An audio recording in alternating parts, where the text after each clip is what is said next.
body hair management. But once again, body hair management, not all equal, all right? So number one is your legs. All right, I'm gonna give this a D in terms of importance, just because most dudes don't need to shave their legs. It looks stupid on a lot of guys. Number two, let's talk about your chest. I will put this at a C.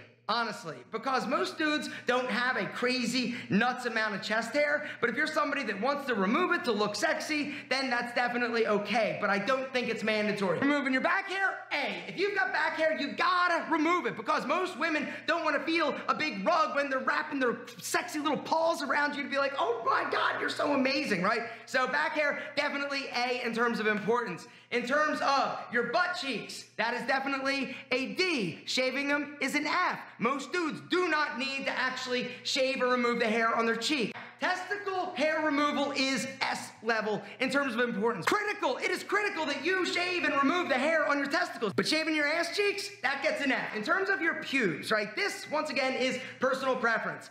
A level is trimming your pubes. You don't want a massive bush, right? But in terms of how you trim it, whether or not it's super short, it's kind of like alpha racing stripe, or you're a bald eagle, personal preference. According to women though, 68% of women say, yes, you gotta make sure that you're trimming somewhat, right? Now, like 15% said they wanna do this totally clean shaven. These women are typically gonna be living in the city or more metropolitan areas. And then those crazy ass country girls are like, yo, I'll take a dude that's rocking a big monster man bush.